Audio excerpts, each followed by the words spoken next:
Good evening, ladies and gentlemen, and welcome back to the Stage Door, episode 9. I can't believe it. Unfortunately, I'm here by myself. I don't have my buddy Tanya Mazza from the town of Collingwood. We did 8 shows together, and I want to thank the town of Collingwood for helping us to put this Facebook Live show together. It was a real joy to do. And now the little birdie has flown from the nest, and I'm on my own, but I have 2 great guests for you tonight. If you don't know me, my name is 𝗥cie𝗯 and I'm the Executive Director for Theatre Collingwood. And I would like to say hello to my Wizard of Oz, the man behind the curtain, Tyler Cleary. Oh boy, hello, Erica. Oh, hello, Tyler. You know I could not do this without you, the technical wizard. Oh, go on. More, say more, say more.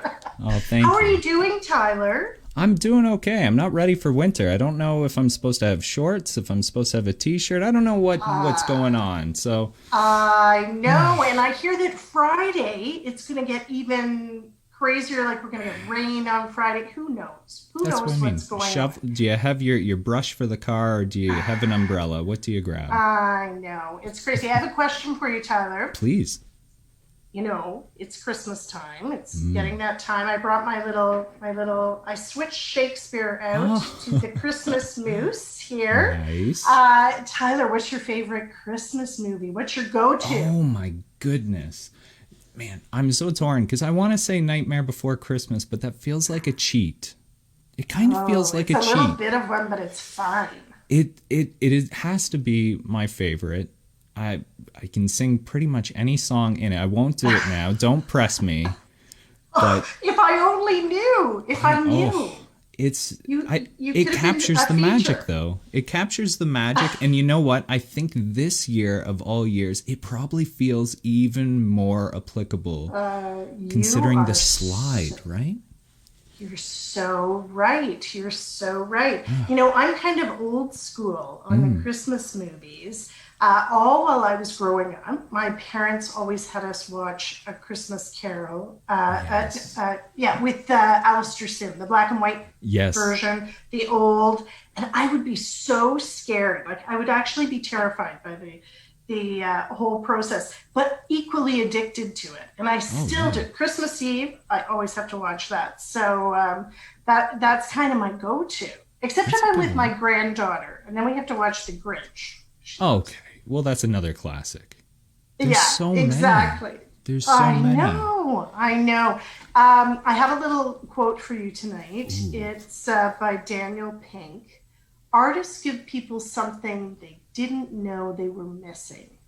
Oh, my. And this quote really touched me because, of course, you know, we're in this crazy COVID year. And I think you know that I feel strongly that part of the way that people have made it through this year is by the wonderful work of artists that have been online and movies and music we listen to. And I think, you know, maybe we're starting to realize that we really miss the artists.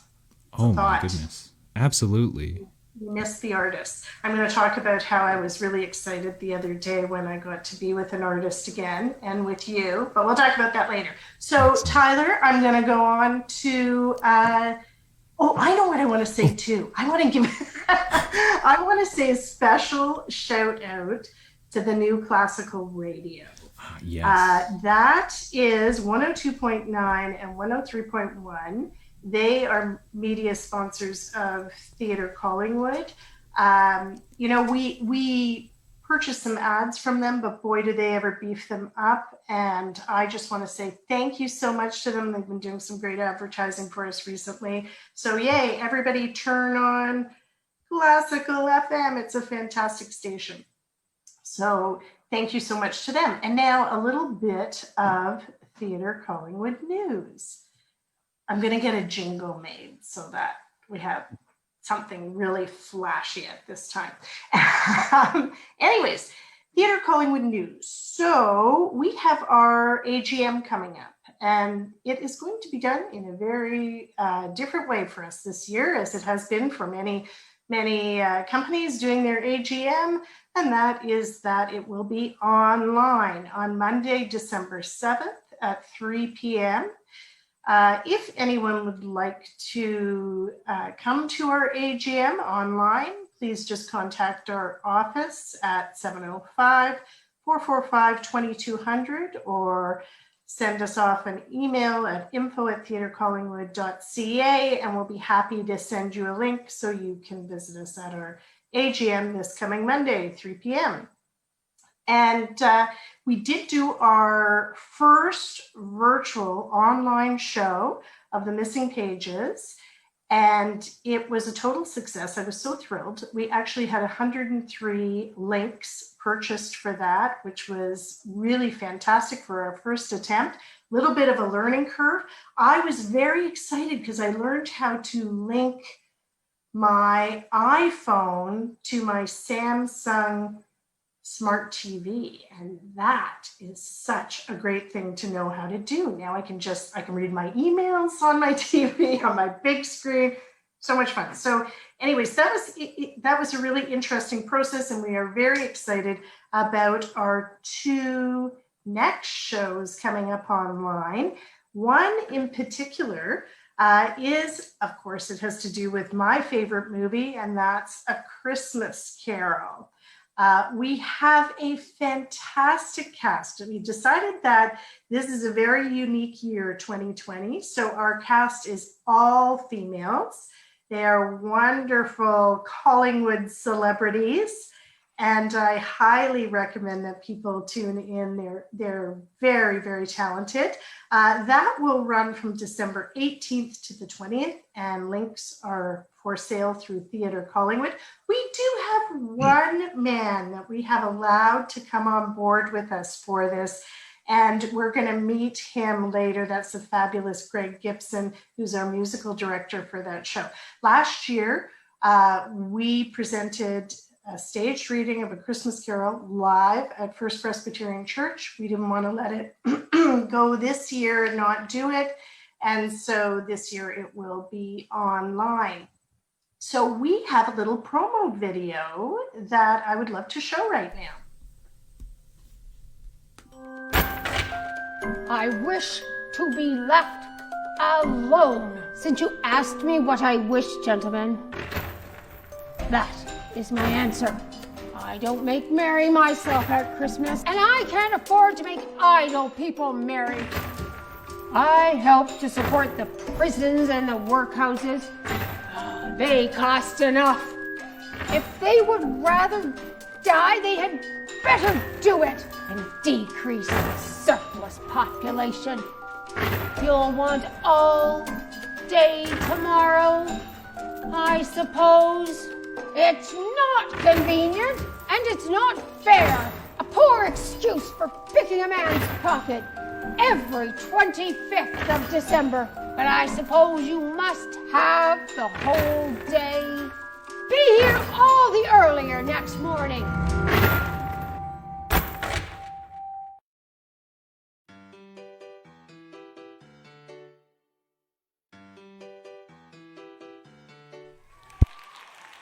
Oh my gosh, I'm so thrilled with that. That is the wonderful Shirley Eust playing Scrooge. And we have, as I said, an amazing cast. I can't wait for everyone to see it. This is going to make a great Christmas gift. If you don't know what to get someone, if you are looking for a corporate gift you want to give to clients, great way to purchase it. The links are just $25, and of course they support Theatre Collingwood. So that's going to be a great show, December 18th to the 20th. And then on the 19th, we start a run of the new Lisa Way Christmas show called Rockin' Around the Christmas Tree. It will run from December 19th to January 3rd online. Lisa has a huge following all over the place, across Canada, but especially in our region. And of course, we all love the Wayward Wind Band. So the guys will all be there too. So we hope that you will join us on those two great shows. Okay, so I'm very excited about our first guest. This is a gentleman who I met not long ago, but I've learned to love. So, and it didn't take much to learn to love him because he's super talented. I would like to introduce the fantastic Rob Hart. Hello, Rob. Hey, Erica, how are you? I am well, thanks. Thanks for coming on the stage door. No problem. And you say it wasn't that long we met. It's almost been 2 years. Oh my gosh, are you serious? You know, just 2 years. I'm shocked. I'm really shocked. Time flies. You know, I've sort of said this about this whole COVID year. The year, you know, the calendar marched on. It feels like everything else sort of stood still, but the year marched on. So that's why we're at 2 years. Yes, it's just, I mean, as you say, the calendar's going on, but it's hard to believe that here we are almost at the end of the year. Yeah, exactly. So Rob, I want to introduce you to the folks. First of all, I will say that I know you in two ways. You are the chair of the CACE group, which is the Collingwood Arts, Culture and Entertainment Group. And you are also now on the Theatre Collingwood Board of Directors, which is where I'm especially thrilled to have you on board. But you're not new to Collingwood. I think you have that classic visited Collingwood and then eventually decide to retire here story. Is that true? That's it's a story you've probably heard many times. But you know, as we decided to kind of hang them up at some stage of the game, we looked around and we'd been coming to Collingwood for years recreationally. And looked at many places and decided that Collingwood would be our place because there's so much going on here. And then once I moved up and with my wife Lynn, and we kind of got acclimatized a little bit, it absolutely blew me away with how vibrant the arts community is up here. Yeah, exactly. One thing we didn't see as kind of visitors, but as you come to town and you get to you know, you're more comfortable and you're looking around town. It's just amazing how vibrant the arts community is. It's really the icing on the cake. It really is. Yeah. It's really the icing on the cake. So you came to Collingwood when you retired with a very interesting background, and that is your position at the Living Arts Centre in Mississauga as the marketing director. So, you know, I was looking at the Living Arts Centre. It's such a beautiful building, and looking at some of the stats on it, interesting to see that over 400,000 visitors are in that building each year, which is pretty amazing. It was built in 1997, and I think highly endorsed by someone who maybe is or became a friend of yours, and that would be Mayor Hazel. Yes, very much so. Yeah, so can you tell us a little bit about that and your experience with the Living Arts Centre? Well, first of all, going back to the beginning of the Living Arts Centre, it was Hazel who really made it happen, and at the end of the day, made it work. I mean, there were a number of people behind the scenes, like they had their own case committee down there. Right. But when Hazel got behind something, it happened, and she was just an amazing woman bringing that forward. A real short, I'll shorten a story for you, but she actually got on a plane and went to England. There's an organization over there called Hammerson, and at one point in time they owned Square One. Well, Hazel got on a plane and went over and talked to the CEO and the board and the chairman of the board of Hammerson, and back in the mid 90s, I guess it was, got back on a plane with a check for $2 million. Oh my gosh! And you know, back in those days, $2 million was quite a lot of money. A lot. What a fireball! What a fireball! And it was amazing what happened. But my background there, I mean, it's a wonderful facility. there, Erica. It's large. I mean, it's about 225,000 square feet. But it had, what was so tremendous about it in my mind is it really was a living arts center, because there was something there that represented like the whole range of arts. There was a gallery in there. There are sprung floors for dance, all kinds of studios for different types of art. A fantastic 1,300 seat theater, which was actually purpose built for opera, in fact. So the acoustics in there are incredible. And they had another theater too, the RBC Theater, which there's about 285 seats in there. So, I mean, it had a number of pillars of it that made it a successful facility. Amazing, and quite an educational component as well. Oh, a huge. We put about 26,000 children through the center every year on educational workshops, and also some programming for children in the theater. So yeah, and a lot of that was supported too by corporations and organizations who would donate.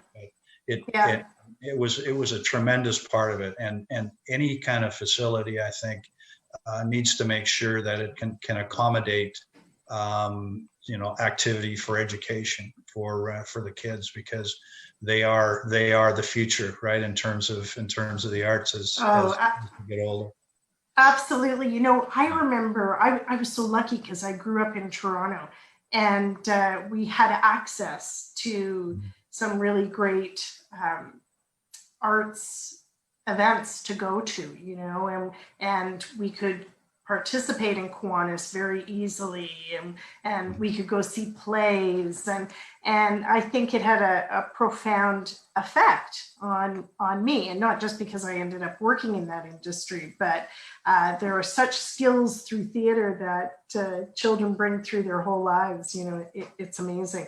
I was reading something really interesting, and that was that the city owns the Living Arts Center, the city of Mississauga, and they leased it to the Living Arts Center, basically to run it and do all of that. But recently, I think, and you can correct me if I'm wrong, the city of Mississauga has taken it back, or wants, in terms of management. But what I found interesting about that was that it was because they saw it as such an economic driver and such an asset to them with their other assets, and wanted to turn, basically Mississauga into the music city or what have you. So I thought, I'm sure there was some sort of bizarre goings on that happened with that, but it does speak to government recognizing the importance of the arts to the economy. Very much so. The Living Arts Center is run independently from the city for 23, 24 years with its own independent board, and basically rented the facility from the city for $1 a year. So the city owned it and paid for the heat, light, and power, but everything else was ran independently with an independent board, and a CEO, et cetera. And for about 16 or 17 years in a row, it actually would end up and result with a small surplus, and it actually wouldn't cost the city or the taxpayers any money to sustain a facility, which is pretty rare in the arts and in the theater business, for it to be self-sustaining like that. The city went through a strategical analysis with actually the consultants that turned Nashville around. And through that whole exercise, they're trying to identify way of making Mississauga a destination. Because they're really challenged with that. So at the end of the day, they ended up what the long-term strategy was to create a music city. So they, as part of it, kind of took back the Living Arts Center, but 2 months after that, COVID hit. So nothing's happened, right? Unfortunately. Timing is everything. So it's going to be a long road now. We'll wait to see how that story goes, but it's a very interesting concept and a beautiful center. And how lucky are we to have you here in town with all the knowledge that you have, and now as chair of the CACE group. And so I'm wondering if you could explain to our viewers a little bit about CACE, the who, what, and where of CACE. Sure. CACE, Collingwood Arts, Culture, and Entertainment Group is what we'd call ourselves. Just a little less than 2 years ago, the group got together. There were a number of folks in town who really believed that the time was right now for Collingwood to start seriously looking at some type of arts center in town. I don't think it's not debatable. I don't think in terms of the vibrant art community here. I mean, it was just such a surprise to me and such a delight when I saw it when I came to town. So it's a group of just passionate folks in town who are really focused on trying to get an arts center built in the town of Collingwood for the South Georgian Bay region. Okay, we actually believe that the facility that we're dreaming about and wishing we will be able to create is a destination center. So it is for the whole region. It's not just for the town of Collingwood. But the folks, I mean, we have a number of people on the committee who've been in Collingwood forever, right? And like people like Charlie 𝗥𝗯 who runs the music at the station in the summertime. He's on it. Tom Vincent, who has been in Collingwood forever, a developer. I call him a dreamer and a real character, but he really is a dreamer. And he's a doer. He makes things very happen. Much a doer. And he's a great asset. And Schaefer, who moved to town a few years ago, and was working in the provincial government for a number of years, and her expertise is around communication. So a real asset, and she's still tapped into the provincial government a bit. So that's also nice to have kind of on your side. And somebody, of course, dear to your heart, Erica, Richard Loin, who is the chair of the board of directors for Theatre Collingwood. Again, he's a real avid skier, and he organizes skiing in town, and his background is accountant, and we all have to have an accountant, right? So, we sure do. And Richard's a real asset.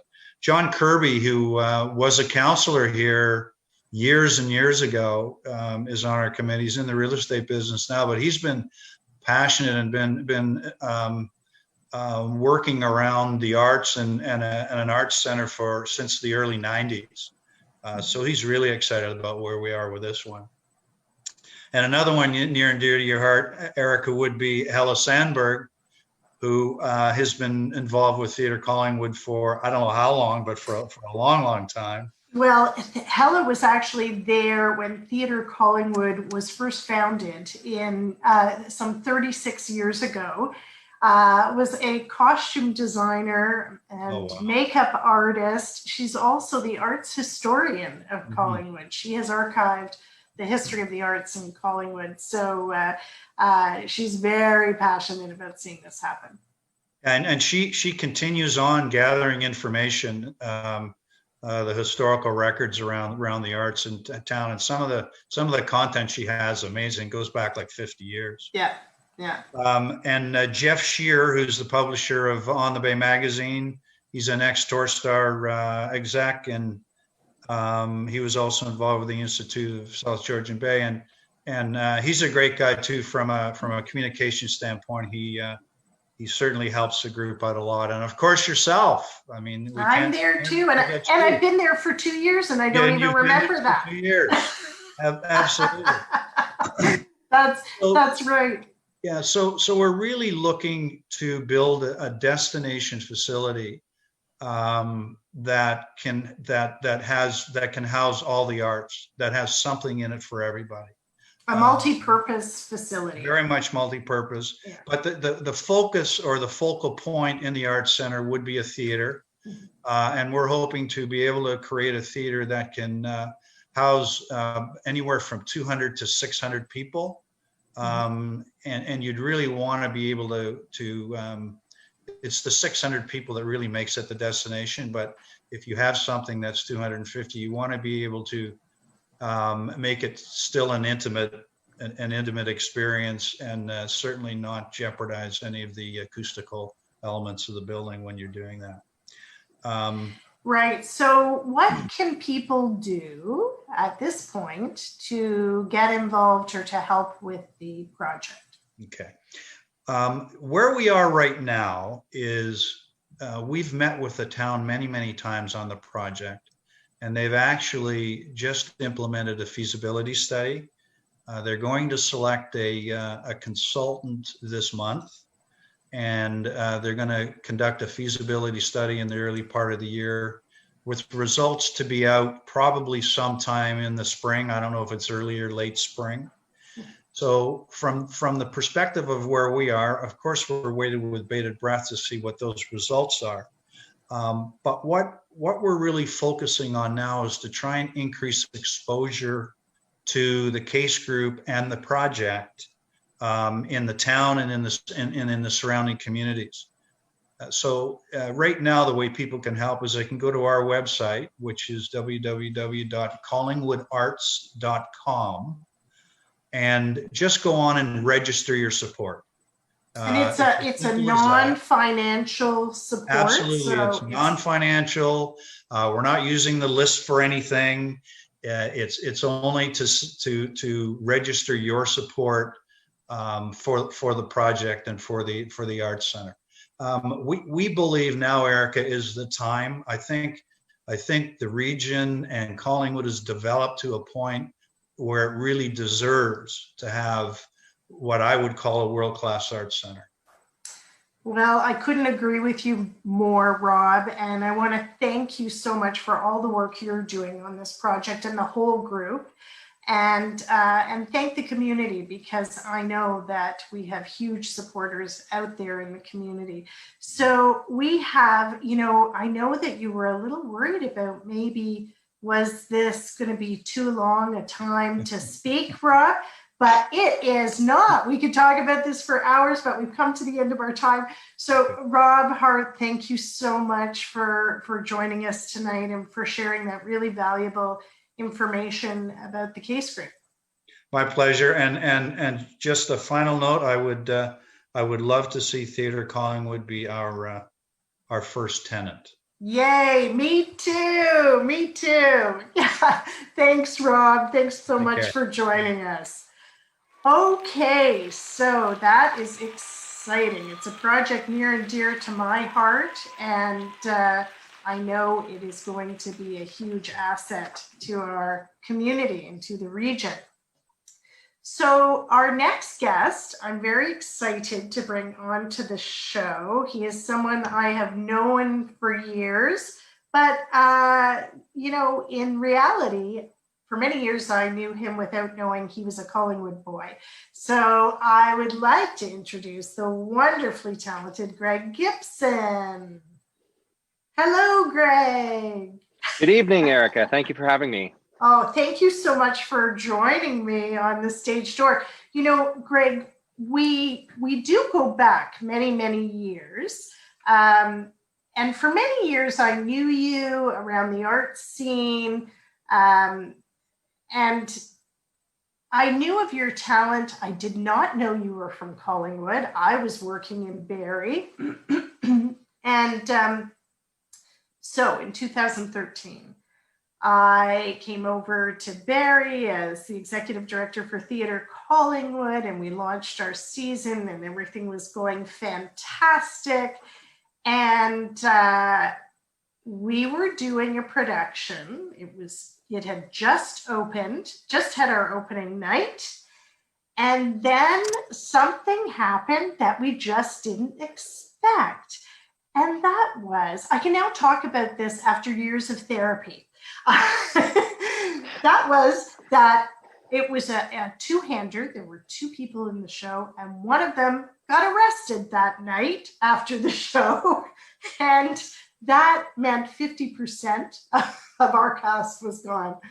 And we had to close the show that night and try to figure out what we were going to do. And coincidentally, you had a ticket for that night and noticed that I did. It was canceled, and called me and said, what can I do to help you? Is there anything I can do to help you? And I said to you, how quick can you learn the show? And you learn that show in like a couple of hours. And then we did the show. Well, yeah. Well, basically, you put me in touch with the stage manager and the actor, Mark McGrinder. And who was not the one who got arrested. He was the remaining he was one. Not. No, yes, exactly. And, I know you reached out to them and said, I have this guy. He says he could probably do it. We met at a Tim Hortons, the three of us. They showed me the music. It was a handwritten score, really, really kind of tricky to decipher in that way. And I know that they were very apprehensive. They were like, nobody can learn a show in 24 hours. It's just not going to happen. So I know that they got in contact with you. I said I'd take it home for the night, give it a shot. They got in contact with you. We rehearsed it the Saturday afternoon. The Friday night was the show that got canceled. We rehearsed it the Saturday afternoon. I think about 15 minutes into that rehearsal, I think you got a text message from somebody saying, this is going to work. It'll be good. Yeah. Well, it was very interesting because obviously, Mark, when you do a two-hander, you're very, very, you're relying on that other person that is doing the show with you. And so when that other person wasn't there, Mark was as any actor would be, very, very concerned about how to continue with this show. And so, and I respected that. I totally respected that. If we had to close the show, we'd have to close the show. But I said, I said to him, Greg is incredibly talented. I would not propose this if I didn't think it was possible. But all I'm asking you is that you just give it a try. Spend some time with him. And if you think we can go ahead, it will be your decision. And you're absolutely right. It was, I was sitting at home or in my office, I can't remember now, sort of on pins and needles. And about 15 minutes in, I got a message from him saying, this guy's amazing and we're going to do this show. And so you were my savior. Oh, and there's little Greg. There's little Greg. Greg, what a lot of people may not. That was just 5 years ago. Yeah, that was 5 or 6 years ago. Yeah. I think a lot of people who know you in Collingwood or in the art scene know how talented you are, and you are incredibly talented. But they may not know that really, Greg, and I'm not just saying this to put you on the spot, but you really were a protege, and I quite found that talent at a very early age. So, I mean, I'm sure some of it maybe you don't remember, but where's that story? What does your mother say? I think the story that I keep telling people that rings true in my mind is I think we had some kind of a little keyboard here at the house or something. And I remember being told that when I was a kid, I would hear like commercial jingles on the television and I would start to sing them back, and I would start to sing like on pitch in the right intervals. And I think we had a keyboard, and I was able to, after hearing it a couple times, go over and plunk out the little melodies from these TV commercials. So my parents wisely said, we should explore this. I don't know if they think it's as wise anymore, because I don't think they realized I was going to make a career out of it. But there was a woman who lived about 3 doors down. She just kind of took me under her wing, and she was my first piano teacher. And she said, yeah, there's something there. And I remember entering, I think that picture that was posted, that was my first talent contest. I was about 4 or 5 years old. So that would have been 1981 or 82. Yeah. And I remember I sang and played, I believe, Could I Have This Dance by Anne Murray.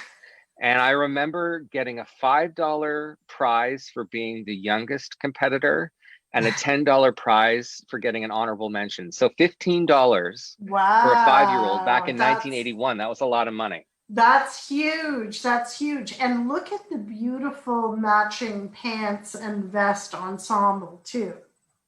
Yes, well, that would be my mother's doing. You can thank her for that. Very beautiful. And actually, speaking of your mother is also known in Collingwood. She is a local artist, Greg Gibson, and very involved with the Blue Mountain. There she is, Blue Mountain Foundation for the Arts. She was, I believe, the president of the BMFA at one point, and a super talented person as well. And I just love her. Well, and she's sitting directly above me in the living room, probably watching this on her iPad, and she's probably thanking you right now. Yeah. Well, she's an amazing person and someone who loves the arts just like I do. So Greg, we have, since that crazy show in 2013, we've worked on a few things together. One that I hold near and dear to my heart is our Love Cabarets.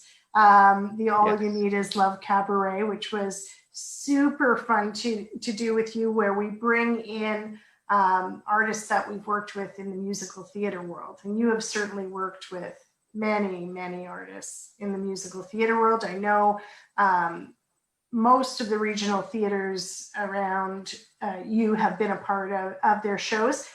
Particularly fun is when you were working with Dave Campbell at Gravenhurst Opera House, and that was For the World Goes Around. I loved when we brought your show into Collingwood from there. That was super fun.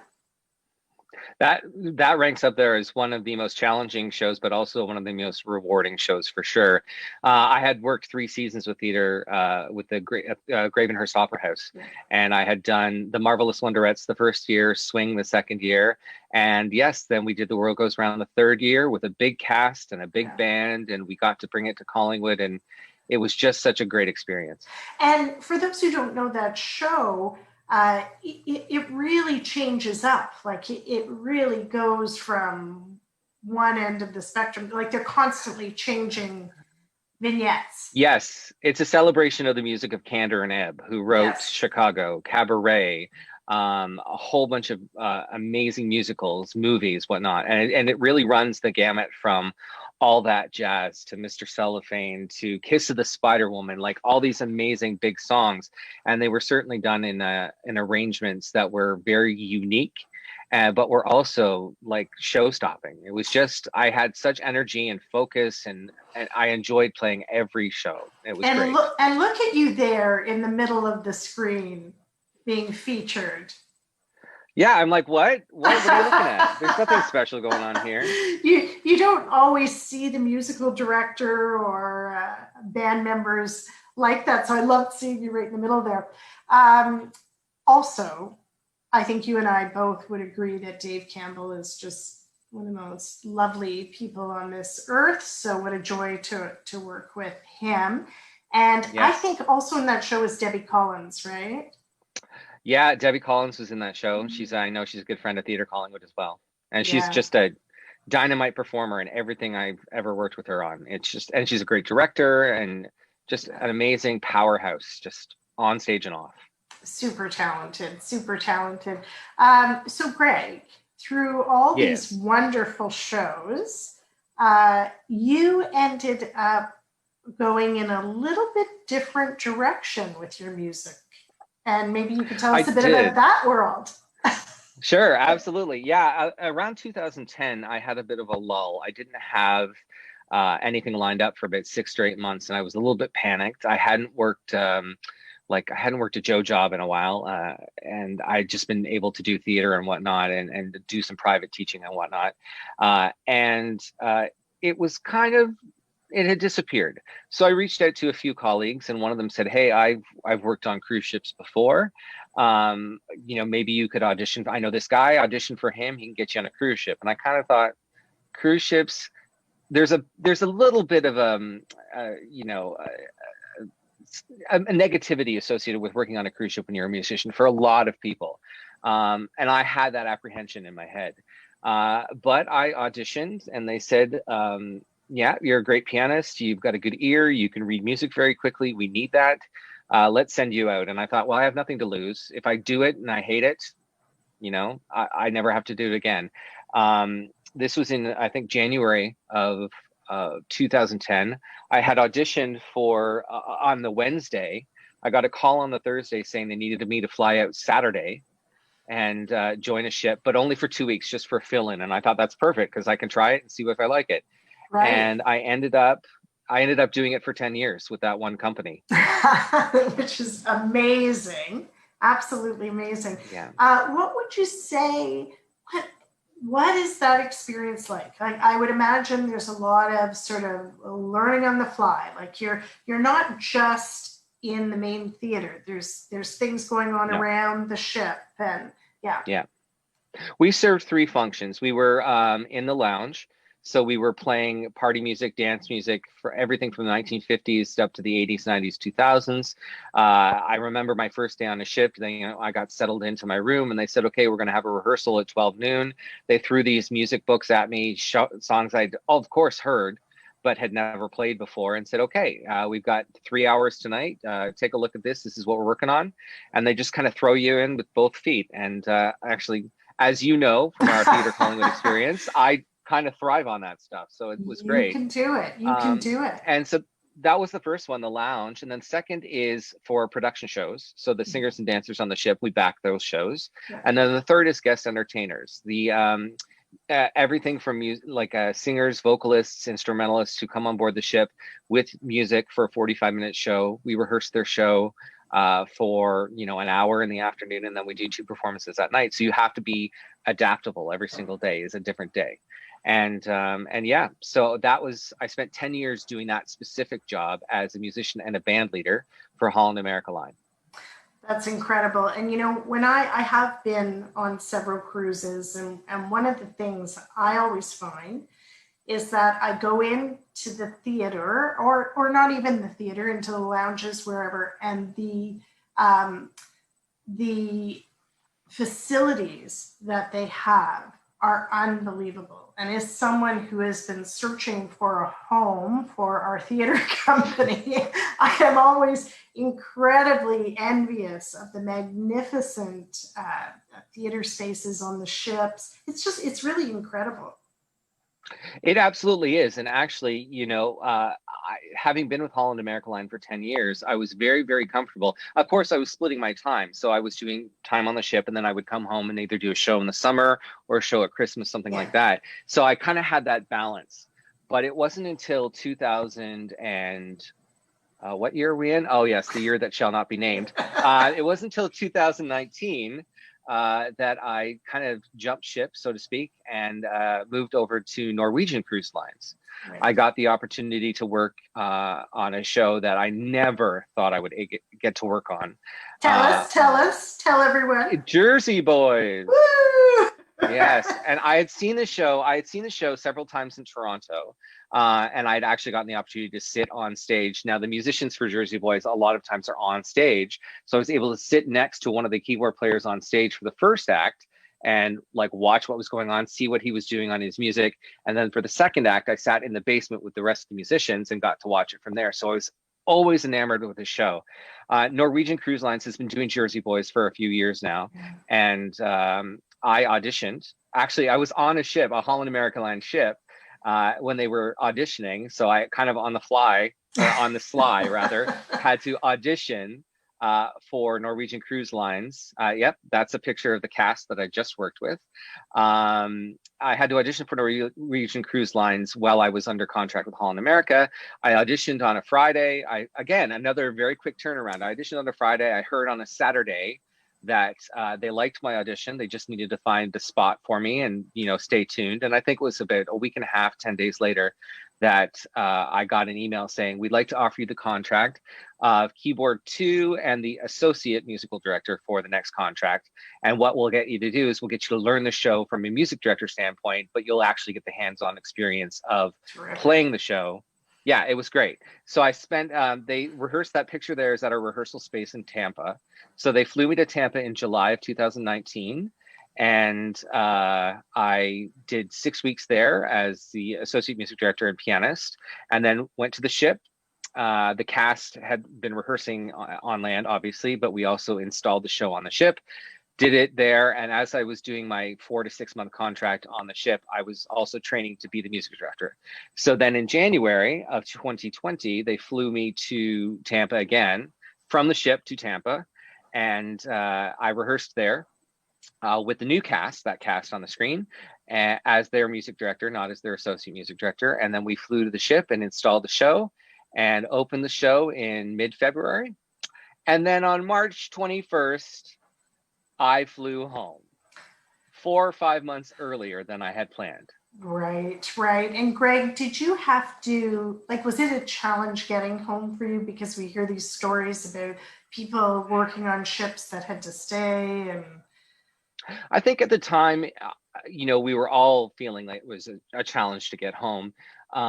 There were a couple of good, as long as we were on the ship, we were still getting paid.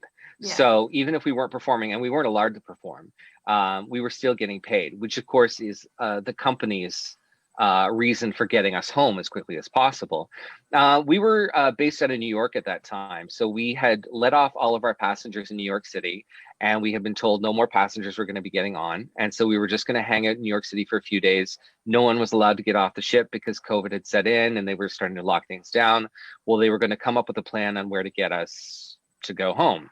So we eventually ended up leaving New York, but only actually sailing about 15 minutes down the road, where we anchored next to the Brooklyn Bridge for 4 or 5 days while they still figured out they couldn't afford to have us docked because it costs money to have us docked. So to have us anchored out there was easier for them. Then they said that they were going to send us to Richmond, Virginia, where we were going to be disembarked and fly home. And then Richmond, Virginia said, no, we don't want you. And so then they said they were going to send us to somewhere in the Caribbean, and then the Bimini, I think it was. And then the Caribbean said, no, we don't want you either. So they said, well, we're just going to sail towards Miami and see if they'll take us. And we docked in Miami, and we were there for 3 or 4 days. And then they finally said, okay, here's the plan. You're all getting off tomorrow. So we had been warned to, start packing, get ready to go, but it was going to be very last minute notice. I was one of 5 or 6 Canadians who were flying home. We had security with us the entire way, who would not let us, we were not allowed to leave any part of the airport without an escort. We were not, allowed. You had to, if you're going to the washroom, you had to basically ask permission, or at least tell the person, I'm just going around the corner to the airport. And then our security guy couldn't leave until they saw us go through the gate down the gangway to get onto the airplane. It was quite unique, not terrifying, but it certainly could have been a lot worse. Wow, I think it would have been terrifying for me, but you're a lot younger than me, so you can handle these things. Not a lot, a little. How did your mom do with it? Was she worried about where her son was drifting around? She was okay. My mom was fine. Both of my parents were great. I mean, they, when they knew none of this was my fault. They knew I'd had a great career working on ships and I would still be there. And they realized the state of the world. So they said, no problem, just come home. You can stay as long as you need to. I mean, that had been the plan anyway. When I was done ships, or when I was on a break from ships, I would come home and visit. But I don't think any of us anticipated that we'd be going on now 8 months this long of me being home. And I mean, not that I want you to divulge anything, but do you have any gut feeling about when ships might be back out there again? Is there any sort of thought in the industry? Well, it's funny. When they disembarked us in March, March 22nd was when I flew home. The funny thing was they said, don't worry, you'll all be back at the end of April. Yeah, like 6 weeks later, 5 weeks later. And then they said, no, it's going to be beginning of June. No, it's going to be beginning of July. No, it's going to be September, October, November. Then they decided they were going to cancel everything through the end of 2020. And literally today, they just posted that they've canceled, Norwegian Cruise Lines anyway, has canceled all of their voyages to the end of March 31st, 2021. So I'm going to be around town for a little longer. Right. Well, that's our luck. It maybe isn't your luck, but it's our luck. And your parents' luck. I'm sure they're thrilled to have you at home. I think with every day that goes by, that luck is just getting a little thinner, a little thinner. But I mean, yeah, it's it's a challenge, but we just got to go with it. We just got to go with the flow. Yeah, absolutely. So you and I worked on a project, a little project last year when we did our staged reading of A Christmas Carol at First Presbyterian Church. And for anyone who didn't see it, when the story is being read, we have this wonderful accompaniment by Greg Gibson that sets the mood with that lovely music. So when we couldn't do it this year, obviously. Actually, the funny thing was last year was our first annual staged reading of A Christmas Carol. And then we're in year 2, and of course we can't do anything live, but we decided that we would do it online. And we're filming it at the Simcoe Street Theatre, not with an audience, just doing the filming there. And I'm so thrilled to have you back doing the music accompaniment for it again. That's going to be a fun project to work on again. Yeah, I definitely enjoyed it last year. It was certainly an interesting thing, accompanying stage reading and really having just you gave me the script and said, go through it, identify some spots for some music, see what might work. I did my research and found out some of the original music that was used for the films and music that had been associated with The Christmas Carol, and found little ways to kind of intersperse that throughout. It was certainly a learning experience for me, and I still have my script from last year, and I know it's the same script we're using this year, and I'm going to go through and see what worked, what didn't work, maybe what I can mix up a little bit, and certainly work with our cast and with you to figure out, what's going to make the most sense. And it speaks to your talent, Greg, because it is something that I definitely threw at you last year. Come on, Greg, just come up with music that can go in between. But it works really, really well. And this script is from the CBC radio show, which has been so popular over the years. Actually, CBC says it's one of the most popular events that they've done. I think they toured it for 20 years, the CBC's staged radio show, The Christmas Carol. So we use the same script, and it just kind of is fun to take us back in time to that. Oh, definitely. And actually, one of my good friends, I'll give a shout out to her, as you know her and love her, Deb Fitzsimmons. She absolutely loves the story of A Christmas Carol. And I invited her very last minute. I said, you want to come and sit by the piano? And actually, I figured she'd kind of alleviate my nerves a little bit. And so she sat next to the piano with my mom, and she was very moved by the event. And she confided in me later on that, the Christmas Carol story is something that she's always been very moved and emotionally connected to. And she was just as moved by that event. And also by, the involvement of your daughter singing us and getting us in the Hollywood mood, the holiday mood. Holiday mood. We had tremendous feedback from that story, because it does give you a sense of community when everybody comes together and can participate in that. And, I think we'll do the same thing this year. People will know that all their friends and family are watching it online with them. So we'll try to create the same thing. I think it's going to be fantastic. So Greg, from the years of experience that you have, is there one particular show that you could say, maybe was your most favorite to be involved with, or maybe conversely, your least favorite? Well, I will admit, I would say Jersey Boys is probably the one that stands out as the pinnacle of the shows. Once I sat at that, to conduct and music direct Jersey Boys is truly one of the most challenging things I've ever done. It's the choreography associated as a music director.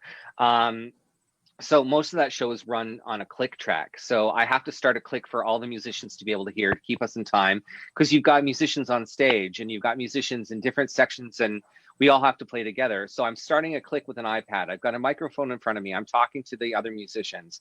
I've got to conduct into a video screen, much like this. And then I've got to count. It's just the choreography was so like. You have to be able to multitask. I do. And for the longest time, I just felt like there was a hump I couldn't get over. And once it was there, it was there. And it was just one of those things that I was a very proud of myself, and I was able to give myself props in that respect. I don't think there's been any show that I've disliked working on. I mean, there's people, we all know those people that are difficult. Challenges. We won't mention those people. No, Erica Angus. No, just kidding.